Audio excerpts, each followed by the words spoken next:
Stuka Joe here, and today we'll be starting a playthrough series of this game, the Lion of Khartoum, Gordon's Last Stand. This is a solitaire game designed by Jacques Rabier and published by White Dog Games. This game borrows mechanics from Victory Point Games' States of Siege series, but it has some different twist, like the player being able to send troops to face the converging Mahdi divisions as they approach Khartoum.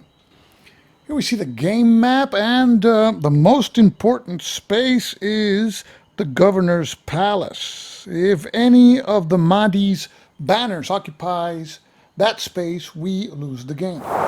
The dervish forces commanded by the Mahdi will enter the map from four directions. You see there the red and green banners coming in from the east and the black and white banners from the west. And there are several kinds of spaces that have special defensive characteristics. Round spaces offer limited defense. Spaces that are round are considered open spaces.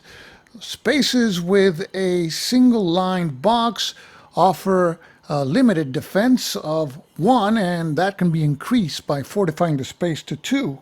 And then there are other spaces, like you see there, Fort Mukran, which offer defensive strength of 2, and you can increase it by fortifying the space to 3.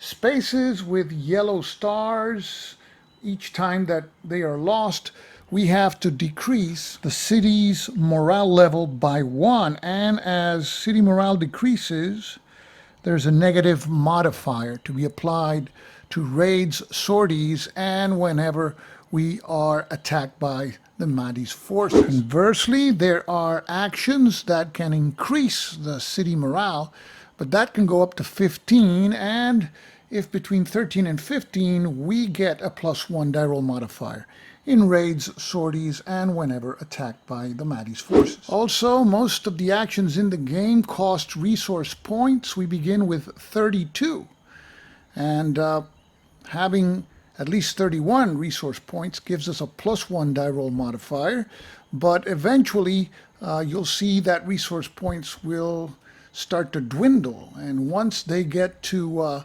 18, we suffer a -1 die roll modifier, and that worsens as the resource points get closer to 0.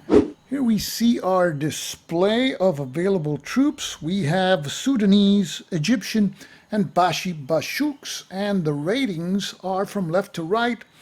The modifier that the unit contributes in raids, followed by the modifier it contributes in sorties, and the modifier contributes in defense. So for instance, Sudanese troops are the best for raids and sorties, while Egyptian troops are the best for defense. We also have reduced strength counters for each one of these units. So if one of these units takes a hit, we substitute that counter with the reduced version that we can see here that has only one figure. Now, if the reduced counter absorbs a hit, it is eliminated from play.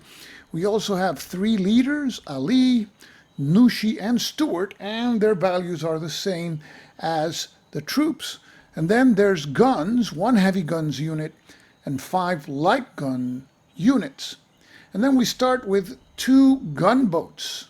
As you will see, some of these spaces in this game have a blue dot, meaning that we can send our gunboats to those spaces because they include tributaries of the Nile River. We start with 2 gunboat units, and we can build 1 more during the game.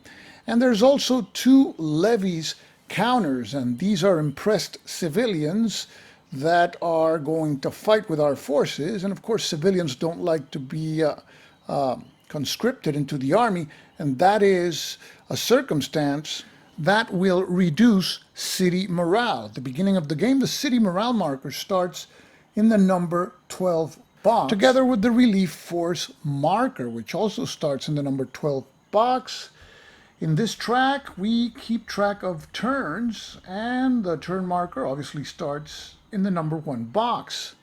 And as it progresses towards the right, in the instant that it reaches the box with the relief force marker, we win the game. And there may be events that may move that relief force marker closer to the game turn marker. In this game, we perform actions, and we keep track of actions using this action point marker. Combat in this game can happen in one of 3 circumstances: when we're attacked by Mattis forces, and we use the defense outcome table to determine what was the result of the combat and what casualties each side suffers. Also, raids can be conducted by our forces. These are small groups of troops that can be supplemented by leaders, gunboats, and also artillery pieces in order to disrupt one of the Mahdist banners. And finally, sorties are major attacks that we can undertake against any of the banners, and in each case we consult the table, take into consideration any modifiers, roll the die, and apply the results. We also have a leaders casualties table, troop casualties table, guns casualties table, and gunboats damage table. So whenever in any of the defense, sortie, or raid tables we suffer casualties, we have to make a separate die roll to determine the outcome and the seriousness of the casualty. In this game, we consult a banner activation card to see which banner or banners are activated for movement. And supposing that the white banner is activated, it will move towards the governor's palace until it encounters any space with our troops. And if no spaces with our troops are present and it reaches the governor's palace, we lose the game. So this game, that borrows mechanics from the States of Siege series, has the particularity of allowing us to deploy our troops in spaces along these tracks in order to stop the advance of the Mahdist columns.